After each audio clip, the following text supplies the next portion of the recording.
confirmed specs for this A7 Mark III. Let's go ahead and take a look at them. What is good, YouTube? It's Down1 Camera Guy back at again with another video for you. In this little update video, SonyalphaRumours has just confirmed with an SR5, which means almost likely true, some of the specs for the upcoming A7 Mark III.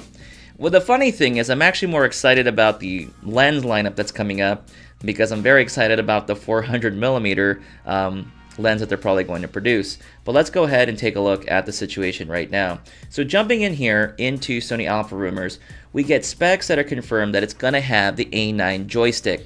I think that's a solid move, in my opinion. Having the actual joystick, like on the A9, being able to move that focus point just makes your life just a little bit easier just to get things done. I never found it a big need initially, but it was something I missed from my Canon DSLR days. Alright, other things that are advancing with this information. It's going to have a new 24 megapixel sensor. Now, SonyalphaRumours is verifying that they're not quite sure if it's the same sensor or not. More than likely, it probably won't be the exact same sensor because it won't have the 20 frames per second capability. They're going to have touchscreen, which I honestly think is very, very predictable. Touchscreen has already been added to the Alpha 6500, the A9. Of course, you're going to start seeing it trickle down to their other model lines. You got 4K recording, which is very typical. The original A7 Mark II did not have 4K recording. It was set back at 1080p. All in all, very good improvements that this new camera is tooting. I really think the biggest speculation right now that we're not really sure about is the actual body size from the looks of the information that SonyalphaRumours has picked up. We don't know if it's going to have the same body type.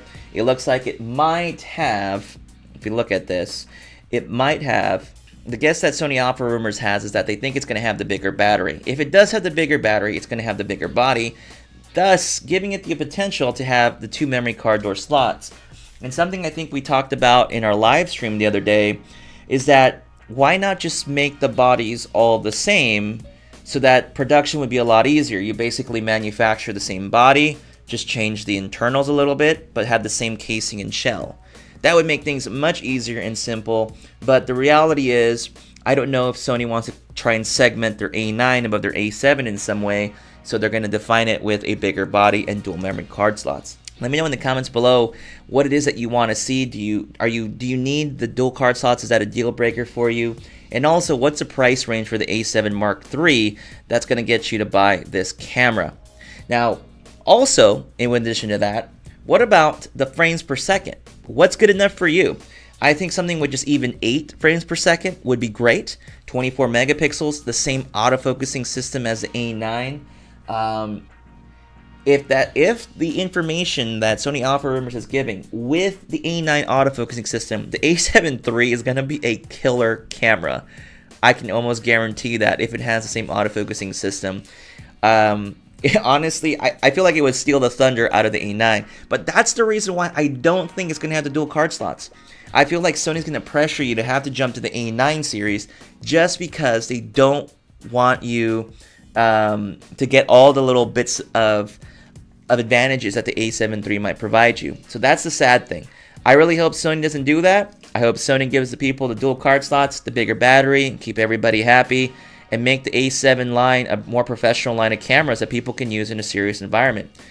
People aren't going to grab it for sports, possibly. They're not going to need 20 frames per second. Give them an A9, scale down a little bit, and let's make it happen.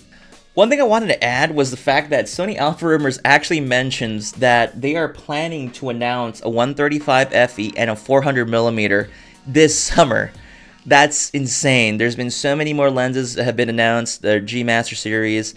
I'm sure the 400 is going to be an arm and a leg, but I'm very excited to see what that's all about. I'm very, very intrigued by it. There's also the Canon 6D Mark II, which is going to be tooted and announced soon from Canon, from the looks of it, from Canon Rumors information. Swivel screen. It's going to be it was going to be almost like a Canon 80D, but with a full frame sensor.